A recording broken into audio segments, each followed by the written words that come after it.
Pastor Jean Silva, por gentileza, os senhores podem se assentar e senhoras. Queridos, Deus colocou o pastor Jean Silva na minha vida há alguns anos, e há alguns anos ele tem sido um instrumento de Deus para me abençoar.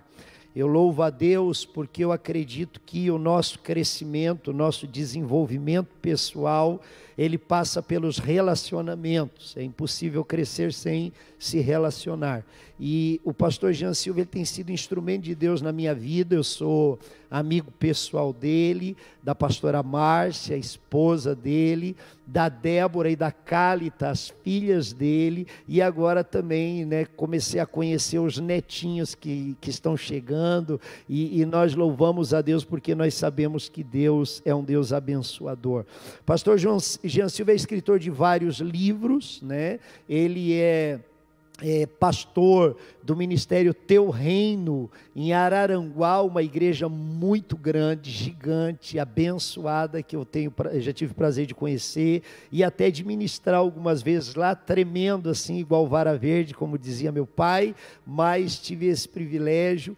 Ele é um mestre na palavra, escritor da carta aos Hebreus, do Instituto Teológico da Igreja Quadrangular, onde eu pastorei muitos anos, escritor de vários livros, e agora esse livro aqui, Lidere-se, na minha opinião, o melhor de todos, tá?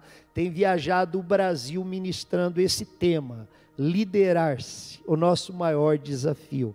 E como ele estava ministrando para mim, coincidiu as datas, eu disse: Senhor, essa é a oportunidade, amém? De trazê-lo aqui. Não nos cobrou absolutamente nada para estar ministrando nessa manhã aqui para nós. Está dormindo no sofá da minha casa, e lá na minha casa, queridos, pregador é tratado como anjo. Anjo não come, anjo não dorme, anjo não descansa, e é assim que ele é tratado na minha casa. Meu amigo, que Deus te use poderosamente aqui hoje, para nos abençoar e para encher o nosso coração com essa verdade que Deus colocou no teu coração também. Deixa eu fazer aqui algo que eu acho que é importante. Amém? Ó, tá aqui, ó. Você. Lá atrás nós temos, só levanta aqui, lá atrás nós temos um standzinho, está com o pastor Dirceu lá, nosso pastor lá na Cefa, os livros do pastor Jean também, depois ele fala melhor sobre isso.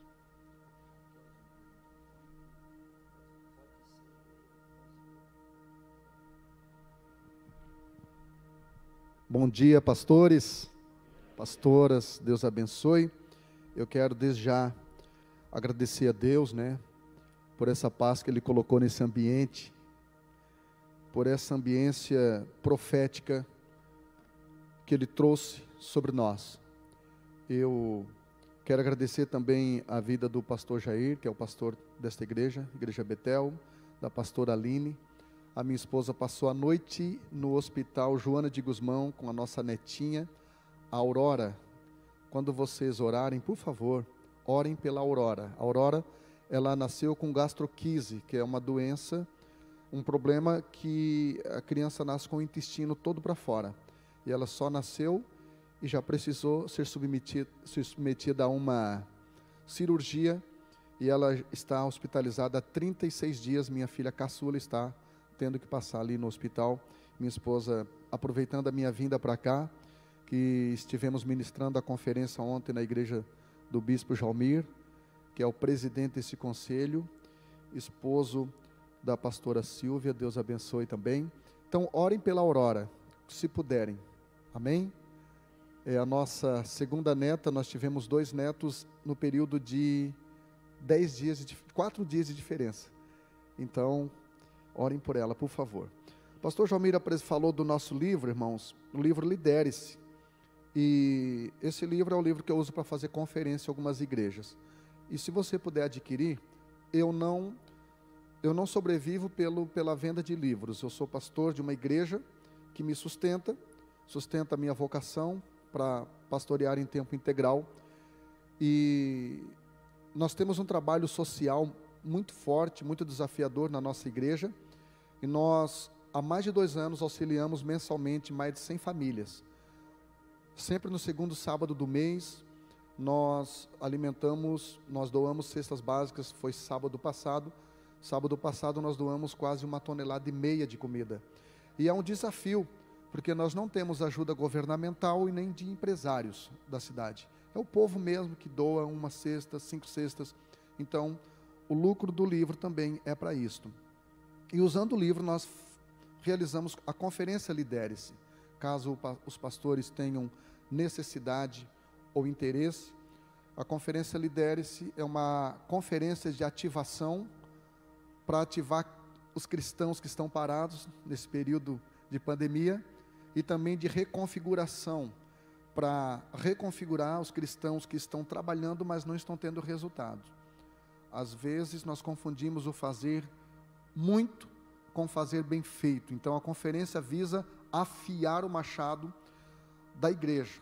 Eclesiastes 10:10 diz que se o machado estiver sem fio, a pessoa acaba trabalhando muito e produzindo pouco, e isso acaba produzindo exaustão e decepção, porque ninguém gosta de trabalhar e não ver os resultados. Então, a conferência é sem nenhum real de despesa para a igreja.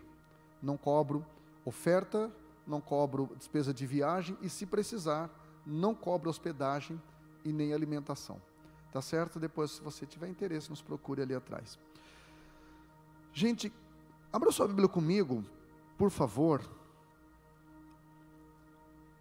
Na primeira carta de Paulo a Timóteo, e para falar de pastores eu não poderia usar outro texto, senão uma epístola pastoral, né? O texto de uma epístola pastoral.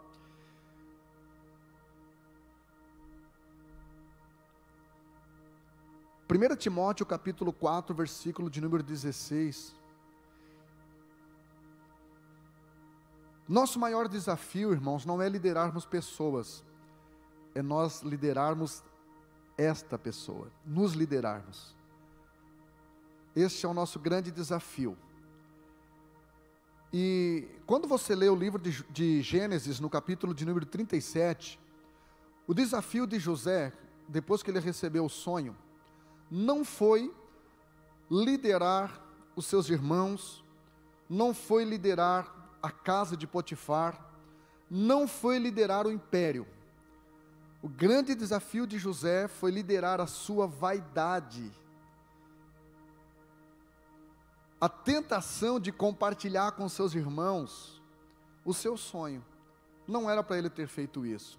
A Bíblia diz que no versículo 5, ele sonha e compartilha com os irmãos. Em detrimento a isto, os seus irmãos passaram a odiá-lo, aborrecê-lo. E quando chega no versículo 9, ele tem outro sonho e compartilha de novo, irmãos. José é a única pessoa do Velho Testamento que você não acha mancha na biografia dele.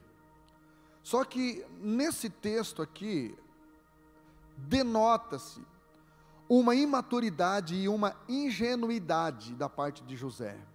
E nós algumas vezes nós mordemos essa isca e cometemos esse erro, porque nós lutamos contra a inveja, para não invejarmos igrejas e pastores que estão se dando bem.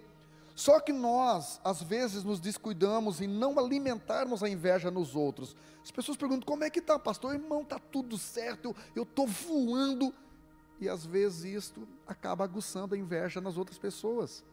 E nós precisamos tomar esse cuidado. Se José tivesse tomado esse cuidado, ele poderia ter evitado 12 anos de sofrimento. Amém? Então, meu conselho, eu sei que eu sou mais novo em idade, eu tenho 49 anos, do que algumas pessoas que aqui estão. E já que estamos num conselho de pastores, o meu conselho, tome cuidado. Tome cuidado para não aguçar, não criar uma imagem que não existe acerca da sua igreja, do seu ministério. Não morda essa isca. Fazendo isso, você vai evitar sofrimento. E só se autoliderando você vai conseguir fazer isso. Você pode colocar para nós aqui, se já não está? Se já está, muito obrigado. Paulo escrevendo ao pastor Timóteo, ele diz o seguinte: tem cuidado da vida dos outros. Tem cuidado de ti mesmo e da doutrina. persevera nessas coisas, porque fazendo isto te salvarás, tanto a ti, como aos demais, como aos outros.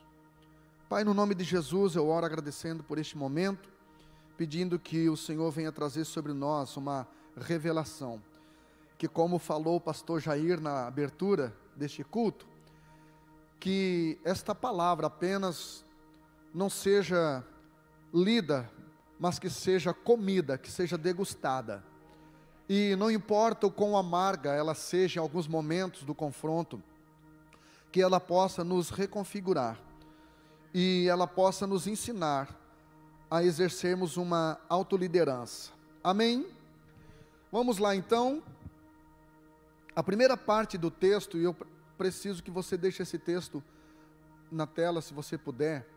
A primeira parte do texto, Paulo começa falando de algo muito interessante, muito desafiador. Ele diz: Timóteo, tem cuidado de ti mesmo. Ou seja, foca primeiro em você. Eu gosto de Paulo, irmão, porque Paulo, ele se autopriorizava sem ser egoísta. A Bíblia diz que em Filipenses capítulo 3, versículo 13, ele disse: gente, quanto a mim, eu não acho que eu já tenha alcançado. Então, Paulo estava sempre focando nele primeiro, quando o assunto era correção, quando o assunto era auto-melhora. E ele diz para Timóteo: Timóteo, primeira coisa, para você liderar a sua liderança, porque é fácil, irmãos, liderar liderados, o difícil é liderarmos a nossa própria liderança. Algumas vezes nós tropeçamos na nossa própria liderança, porque não entendemos.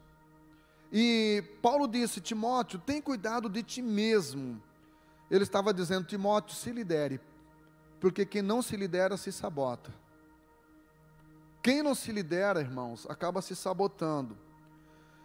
Ele estava dizendo: Timóteo, desenvolve inteligência emocional, para que você não possa ser sabotado pela sua carência de reconhecimento e gratidão dos seus liderados. Vou repetir. Timóteo, se lidere para que você não seja sabotado pela carência de reconhecimento e de gratidão pelos seus liderados. Porque a maioria de nós, pastores, nós temos dificuldade de lidar com a ingratidão das pessoas que a gente ajuda, das pessoas que chegam na sua igreja e você reconfigura, e você estabelece uma liderança de paternidade, e depois de um tempo essa pessoa chega para você e diz: pastorzão, você é o meu herói, você é um pai para mim. Só que eu estive orando no monte e Deus falou comigo. Hasta la vista, baby. E aí, meu irmão, se Deus falou com o camarada, o que você vai falar, irmão? A única coisa que a gente tem vontade de falar é dizer: se Deus falou para você sair, querida, porque tem algo melhor, me leva junto. E aí, este não é só um problema dos líderes, dos pastores, este é um problema dos pais. Eu tenho 3 filhos, e eu sofri muito com a ingratidão dos meus filhos, com a falta de reconhecimento dos meus filhos. Até que quando eu escrevi esse livro, eu descobri que só tem uma coisa pior do que a ingratidão dos filhos. Só tem uma coisa que é mais nocivo à estrutura familiar do que a ingratidão dos filhos: é a imaturidade dos pais. Porque os nossos filhos, irmãos, eles passam por ciclos, por transformações. Tem um dia que eles querem ser cantores e de repente no outro dia eles querem ser piloto da NASA. E nós também passamos por esta fase. Eu já quis ser o Tom Cruise no Top Gun, irmão. Eu já quis viver na Lagoa Azul sem trabalhar. Você está me entendendo? Então eles têm o direito de vivenciar essas crises existenciais. Eles têm, nós, pais e pastores, não. Para isso a gente precisa se autoliderar, irmão. Quando você lê Marcos capítulo 5, a Bíblia diz que Jesus está indo ressuscitar a filha de Jairo. Só que de repente ele faz uma pausa para curar uma mulher do fluxo de sangue. E aí o que eu entendo com isso é que Jesus, ele quer voltar a curar os filhos de Jairo, ressuscitar os filhos de Jairo. Ele quer voltar a ressuscitar os nossos jovens, os nossos filhos, só que antes disso ele precisa curar a mãe, ele precisa curar a igreja, ele precisa curar os pais. E aí então, irmão, porque as pessoas perguntam, pastor, como é que está a sua igreja? E a minha resposta é, irmão, toda igreja é boa, quem estraga ela é o pastor. E eu estava doido para participar de uma reunião que eu pudesse falar isso, irmão, só para pastores. E as pessoas dão risada, você é engraçado. Digo, não, cara, a igreja é o seguinte, quando ela está boa, glória a Deus, e quando ela está ruim, o problema sou eu, esse cara sou eu. Por isso as 7 cartas, as 7 igrejas da Ásia, foi para quem? Ao anjo da igreja escreve. Deixa eu para lá. Antes de Jesus ressuscitar as crianças, os jovens, os adolescentes, os filhos, ele precisa curar os pais, os pastores, precisa nos dar maturidade, inteligência emocional. Eu estava falando com o Jal que durante um tempo eu fiz um sermão sobre a liderança pinguim. Eu gosto muito de falar isso com o Jal. Na verdade eu estava falando para treinar com ele, para poder decorar. E ele não percebe, né? Ele é meu cobaia. Eu treino com ele para depois poder falar. E eu estava vendo uma reportagem sobre a liderança pinguim, e é muito interessante, se você quiser anotar aí, pastor. Não anote não, me leve na sua igreja que eu falo sobre ela.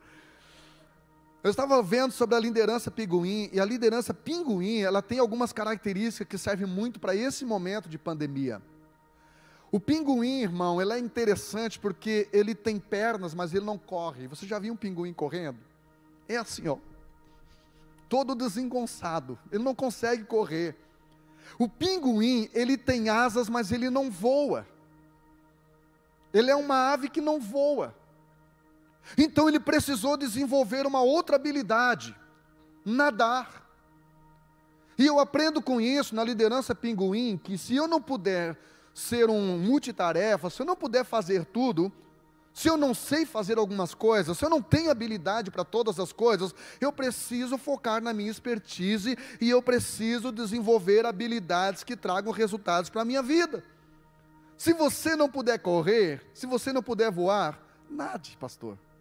Mas não para no meio do caminho, faça o que você tem que fazer. Segunda coisa interessante na liderança do pinguim, ou na liderança pinguim, é que o pinguim, ele é treinado para sobreviver ao período de frio. O pinguim, na verdade, ele foi criado para viver, para sobreviver e viver em regiões frias. Existem pastores, irmãos, que só sabem viver em momentos quentes da sua vida. É a síndrome de Elias. É o profeta do fogo, do monte. Enquanto está no monte, no fogo, ele funciona. Mas quando ele enfrenta uma crise, quando ele enfrenta um desafio, quando ele enfrenta um vale, ele não consegue sobreviver. A liderança pinguim me ensina, irmão, que ainda que venha o frio sobre o meu ministério, momentaneamente, ainda que venha o frio sobre a minha igreja local, ou sobre a nação brasileira, ou ainda que enfrentamos uma crise mundial como estamos enfrentando, nós não só sobreviveremos, mas nós viveremos em abundância, reconhecendo quem nos chamou. E nós passaremos todas as fases. Ontem eu falei lá na igreja do pastor Jomir sobre a diferença do ministério de Elias para o ministério de Ezequiel. Elias só sabia profetizar no monte, Ezequiel sabia profetizar no vale.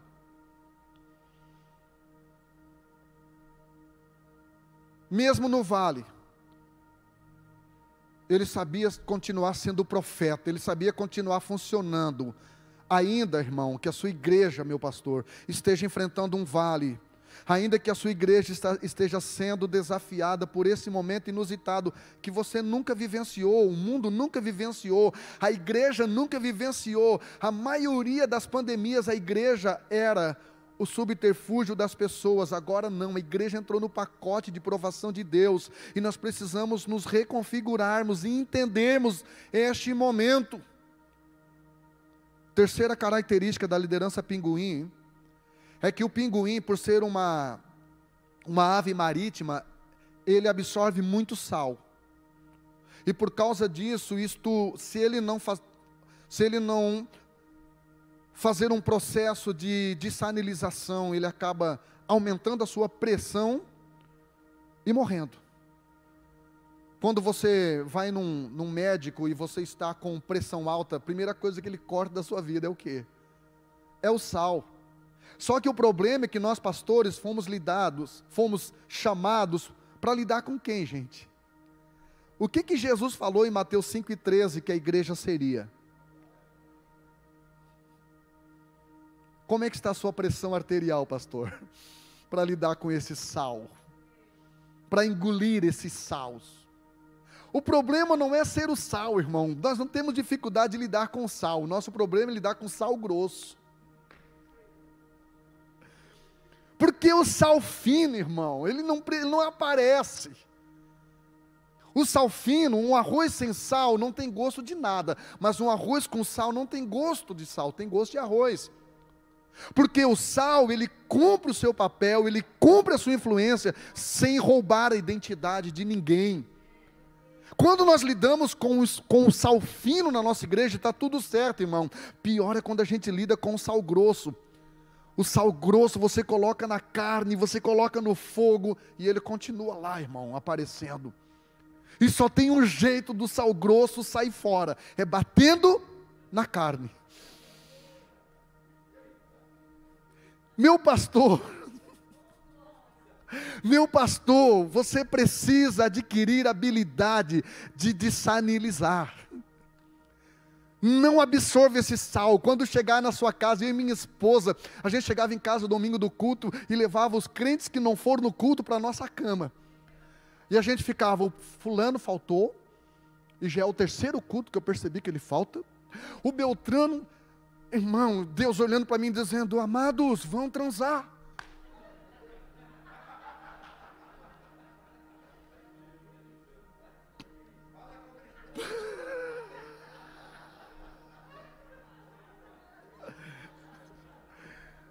E a gente, meu irmão, ficava até 1h contabilizando os ausentes. Quem nunca? Quem já fez isso, pelo amor de Deus? Não levanta a mão, só dá uma piscada assim, ó. Discreto.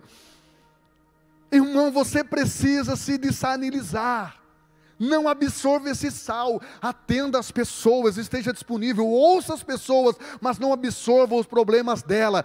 Chegando na sua casa, deixe os problemas dela lá na área da sua casa, e entre para a sua casa, sente na mesa com seus filhos, sem falar de problema da igreja, sem despejar lixeira, porque isso tem afastado os nossos filhos do ministério, da igreja. Meu irmão, pelo amor de Deus, faça uma liderança pinguim, a sua liderança vai ser uma bênção. Quem está comigo nesta manhã aqui? Amém? Paulo continua, Timóteo, tem cuidado de ti mesmo. E do que mais, gente? A doutrina. O que é doutrina aqui, irmão? Palavra. Tem cuidado do teor teológico do seu ministério, do teor teológico da sua igreja. Em outras palavras, tenha cuidado da sua cosmovisão. Ele está dizendo, Timóteo, a sua cosmovisão tem que estar de acordo com a palavra de Deus. Porque Deus não fechou monopólio com denominação, querido. Deus não fechou monopólio, irmão, com pastores em particular. Não interessa o quantos seguidores ele tenha no seu Instagram. Deus só fechou um monopólio com uma coisa. Jeremias 1:12, ele disse, eu velo pela minha palavra para cumprir. Enquanto eu e você, meu queridão, estivermos coadunados a este livro, com certeza, nossas escolhas serão assertivas e nosso ministério trará resultado, em nome de Jesus. Depois que você cuidar de você, cuide da palavra na sua vida. O jejum é a única coisa que coloca a nossa carne no lugar dela. A oração é a única coisa que coloca Deus no lugar dele. E a palavra é a única coisa que coloca Satanás no lugar dele. Quando nós não oramos, nós queremos tomar o lugar de Deus na vida das pessoas. Nós brincamos de síndrome de Deus. Perguntaram para o João Batista, em João capítulo 1, você é Cristo? Ele disse, você está louco. Eu não quero ser Cristo na vida de ninguém, eu não quero morrer por ninguém, eu quero viver para as pessoas, não morrer por elas. Quando você, meu irmão, você não usa a palavra, você não coloca o diabo no lugar dele. Quando eu não coloco o diabo no lugar dele, às vezes eu tomo o lugar dele. Eu não deixo ele me usar, mas às vezes eu quero usar ele de vez em quando, na vida de algumas pessoas. Quando você lê o livro de Esdras, no capítulo 7, versículo 10, Esdras diz o seguinte, a Bíblia diz o seguinte, Esdras preparou o seu coração para buscar a lei, ou seja, buscar a doutrina, buscar a palavra, praticar a lei e ensinar a lei. Olha aqui, como tudo começa, coração, irmão. É claro que você deve conhecer a palavra de Deus, eu sou professor há algum tempo, e eu amo a palavra de Deus, estou terminando de ler agora, semana que vem, 16 vezes a Bíblia, estou bem pertinho de George Miller, né? Que leu 200 vezes, 100 vezes de joelhos, eu chego lá. E às vezes a gente começa a ler a Bíblia, irmão, e a Bíblia, ao invés de nos dar um coração, ela começa a nos dar um cabeção.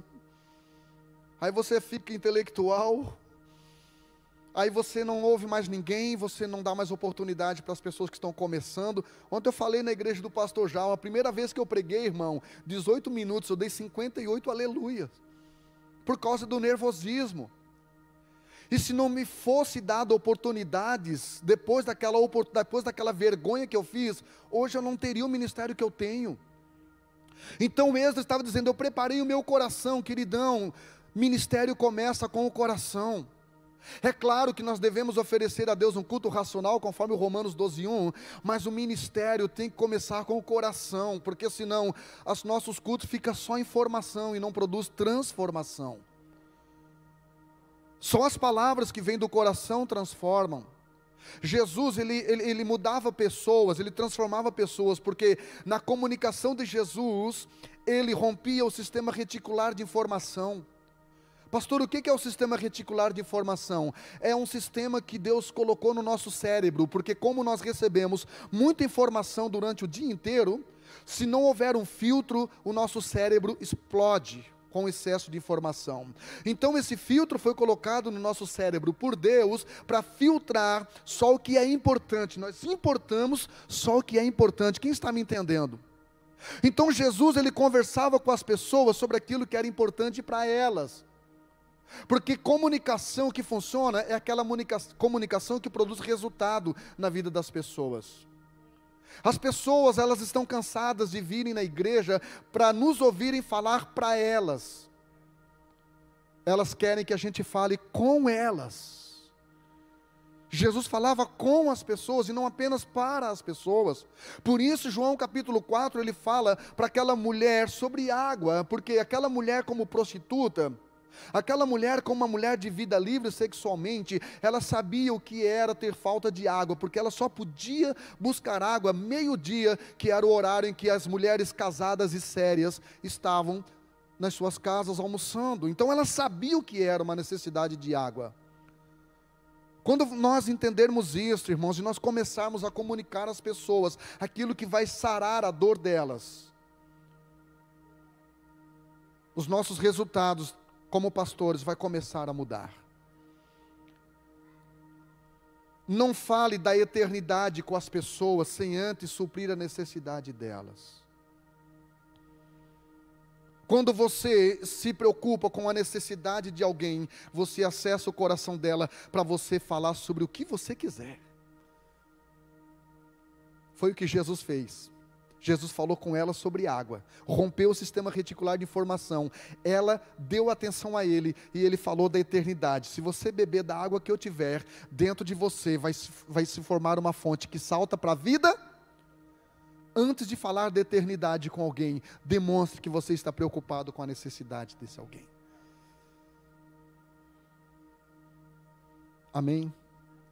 Então tenha cuidado da doutrina. Quando você lê a palavra de Deus com atenção, você vê que a chave para o crescimento da igreja, que só o que se fala, né, nas redes sociais, quem não quer? Eu quero ter uma igreja, a maior igreja da cidade. Na verdade, eu quero ter a maior igreja do país, irmão. Não da nação. Ou melhor dizendo, do mundo. Eu quero que a igreja do Poyangshu seja só uma congregação da minha. É meu sonho. Aquela igrejinha lá, na Coreia, que tem só um milhão de pessoas, eu quero que ela seja só uma congregaçãozinha. É o sonho de todos os pastores que a sua igreja cresça. Todos os pastores, porque até a formiga cresce, então a nossa igreja também pode crescer, amém? Só que a chave para o crescimento da nossa igreja, querido, não está na quantidade de vídeos que a gente assiste no YouTube. E o interessante é que a gente vê pastores de igreja, pastor Jair, ouvindo pastores no YouTube que nunca pastorearam ninguém, que não tem igreja, ensinando como fazer a igreja crescer. Mas a chave não está lá. A chave está em Atos dos Apóstolos, capítulo 6, versículo 3. No versículo 1, a Bíblia diz assim: e crescendo o número dos discípulos, houve murmuração entre os gregos. Você quer que ninguém murmure de você? É simples, não cresça. Continue do tamanho que você tiver. Aliás, diminua, que daí você vai conseguir caber na cabeça dos medíocres. Agora, se a sua igreja crescer, se o seu ministério crescer, se a sua autoimagem crescer, se prepare para a murmuração, se blinde. Tendo a igreja crescido, ou crescendo o número dos discípulos, houve murmuração dos gregos. E no versículo 3, eles dizem assim: olha, os diáconos vão cuidar das mesas. E nós, apóstolos, nós, pastores, bata no peito, assim, até fazer um barulhinho de chuva, diga: é nós. É nós na fita, mano. Olha para o irmão do lado, é nós na fita. Nós nos dedicaremos a duas coisas: a oração e a palavra. Ponto final. Pastor, eu posso ter estratégia? Pode. Pastor, eu posso me reconfigurar ao modismo? Posso, irmão. A igreja, não sendo mundana, ela pode ser moderna, sim. Mas os princípios e valores continuam o mesmo. Oração e palavra. Oração e palavra. Na oração você devolve a sua igreja para Deus, você coloca Deus no lugar dele. Na palavra você coloca o diabo no inferno de novo e diz: aqui na minha igreja, não. Na minha família, não. No meu casamento, não. No meu ministério, não. Palavra, está escrito, Satanás. Está escrito, Satanás. Aqui está a chave, meu irmão. Esse aqui é o Pix da igreja de Atos dos Apóstolos. Você quer depósito na conta. Uma igreja que ora, uma igreja que tem Bíblia, que tem palavra, meu irmão. Cedo ou tarde ela cresce. Cedo ou tarde ela cresce. Eu gosto de uma frase de um poeta que já morreu, um poeta gaúcho chamado Mário Quintana. Ele disse algo muito interessante. Ele disse: ei, você não precisa correr atrás de borboletas.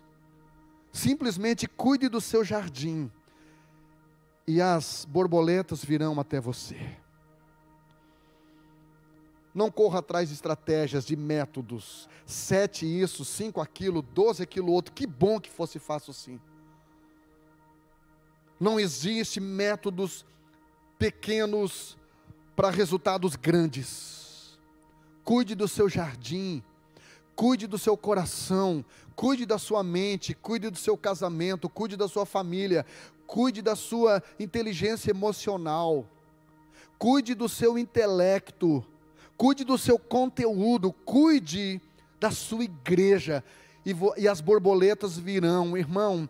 Todo mundo precisa de alguma coisa, todo mundo tem um vazio do tamanho de Deus. É que às vezes a borboleta entra numa igreja, olha e só vê flores artificiais. São lindas, mas são artificiais. Você tem até que tocar, não, mas parece que não é.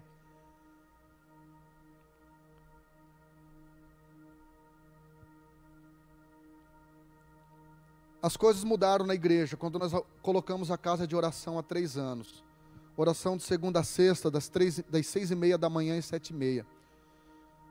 Algumas vezes eu vou de bicicleta, que fica 2,5 km longe da igreja. Irmão, às vezes é 9 horas da manhã, eu já pedalei 5 km, já orei 1 hora, já li 1 hora. E eu tenho certeza que nesse momento tem alguns pastores que ainda estão dormindo. E é claro que o resultado não vai ser o mesmo. Albert Einstein disse: tolice é você fazer a mesma coisa esperando resultados diferentes. Irmão, Albert Einstein não era pastor. E ele já descobriu que se eu quero ter um resultado que eu nunca tive, eu preciso fazer aquilo que eu nunca fiz. Pastores, Deus vai estar te dando estratégia. Receba essa palavra. Eu estou aqui como um profeta, eu não estou aqui como um coach, nem como um palestrante. Eu estou aqui como um profeta para a sua vida. Tenha cuidado da doutrina, Timóteo. E Paulo continua dizendo: persevera nestas coisas. Paulo está dizendo: não seja um crente de iniciativa sem acabativa.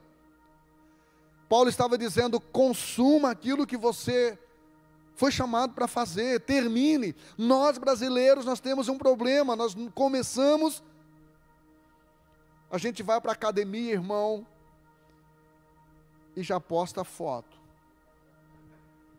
Primeiro dia, na frente do espelho, está pago. 1 mês depois, a gente para. Gente, nós brasileiros, nós temos um problema muito sério. Não levante a mão, só pisca para mim. Quantos livros você já começou a ler e parou? Quantas segunda-feira você já começou a fazer o regime? Aqui, não, segunda eu começo.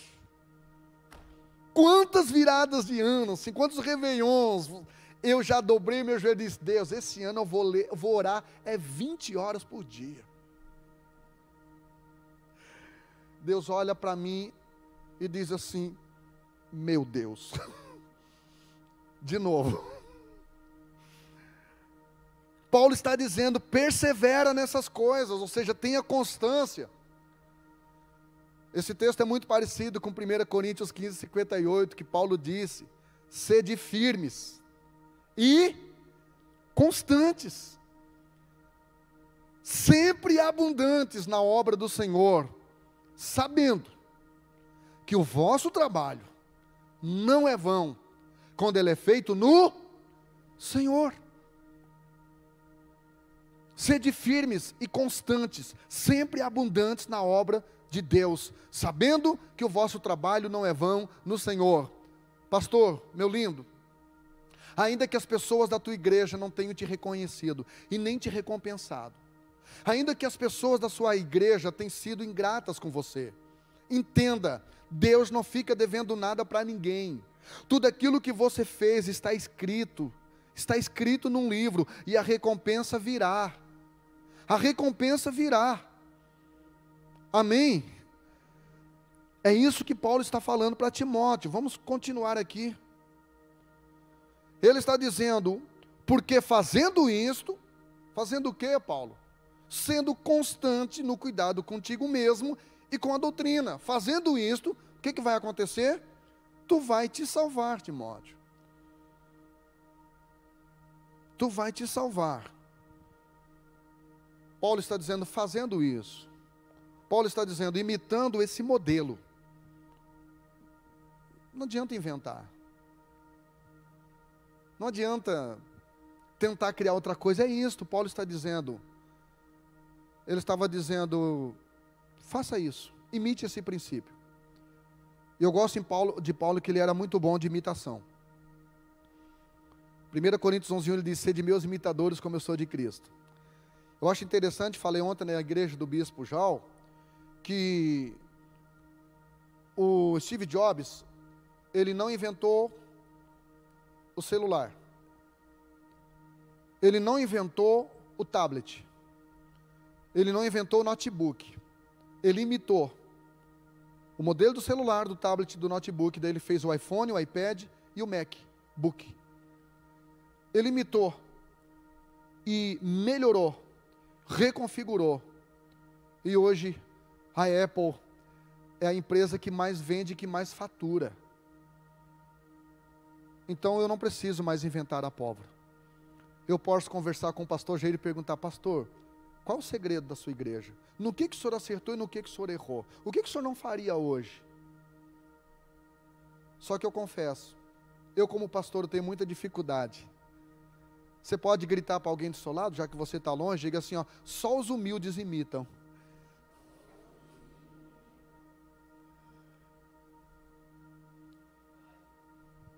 Só os humildes vão lá e perguntam: qual o seu segredo, pastor?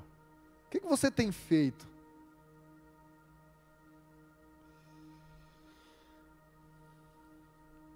E ele segue dizendo, aqui eu encerro: você vai salvar não só a você, mas você vai também salvar as pessoas que te ouvem. Irmão, sem denunciar a idade aqui, eu tinha uma frase que eu corrigi, porque eu dizia assim, ó: se você fazer sempre as mesmas coisas, você terá sempre os mesmos resultados. Isso funcionava para antigamente, hoje não. Se você fazer sempre as mesmas coisas, você vai deixar de existir em pouco tempo. Na nossa cidade de Araranguá, 70 mil habitantes, 7 igrejas, pastor Jair, pastor Lemos, 7 igrejas de um ministério fecharam as portas. O problema não é 7 igrejas fecharem as portas, é 7 bares que abrem às vezes no lugar. Na cidade de Criciúma, que é um pouquinho maior, dessa mesma denominação, 30 igrejas fecharam as portas. Sabe por quê? Porque o pastor teve dificuldade de imitar quem sabia fazer live. O pastor teve dificuldade de ir lá e perguntar: irmão, como é que você faz para ter essa qualidade da live? Teve alguns pastores que disseram assim: eu não gosto desse negócio de live não. E fecharam a igreja. Porque nós estamos vivendo um tempo diferente de tudo que vivemos até hoje. Hoje o normal é o diferente. É um desafio. Nós estamos trabalhando menos, incentivando as pessoas a não virem para o culto. Olha, desculpa, nós estamos trabalhando mais e incentivando as pessoas a não virem para o culto. Então aqui, sem denunciar a sua idade, quem aqui já fez curso de datilografia, dá uma piscada aí para mim. Não denuncia a idade, irmã. Quem aqui já alugou uma fita VHS na locadora? Você estava assistindo o filme e de repente a voz começou. Você tinha que tirar o Satanás da fita, bater nela para tentar assistir de novo. Quando você não tinha a infelicidade do Satanás entrar no videocassete e deixar a fita toda quebradinha, e você ter que enrolar tudo de novo. Sabe o que aconteceu com os professores de datilografia? Não existem mais. Sabe o que aconteceu com as videolocadoras? Não existe mais. Não existe mais. Ficaram obsoletas.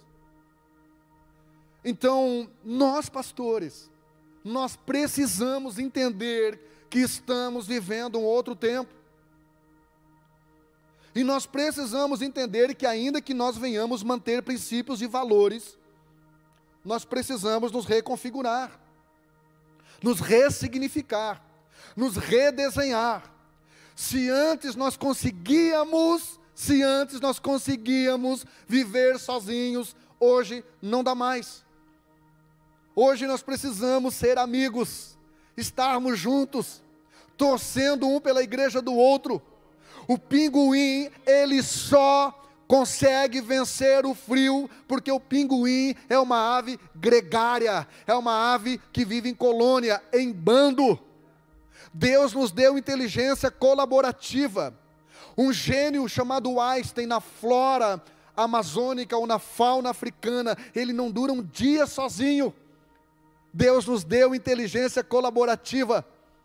Ministério hoje é um anjo de uma asa só. Para eu voar, eu tenho que estar abraçado com amigos, eu tenho que estar abraçado com pessoas, eu tenho que estar dividindo as minhas fraquezas. Quem divide fraquezas não confessa fracasso. Aleluia! Que Deus nos dê essa humildade, que Deus nos dê esta visão, para a gente salvar, não apenas a nossa igreja, mas também aqueles que nos ouvem. Pastores, conte comigo, nem que seja para orar pela sua vida, ore por mim, porque juntos, sozinho, sabe o que acontece? Eu vou mais rápido. Quem aqui vai no centro com a esposa? Demora mais ou não demora? Sozinho você vai mais rápido, mas junto você vai mais longe. Você quer ir rápido? Você quer que a sua igreja cresça rápido ou vá longe? O que você quer?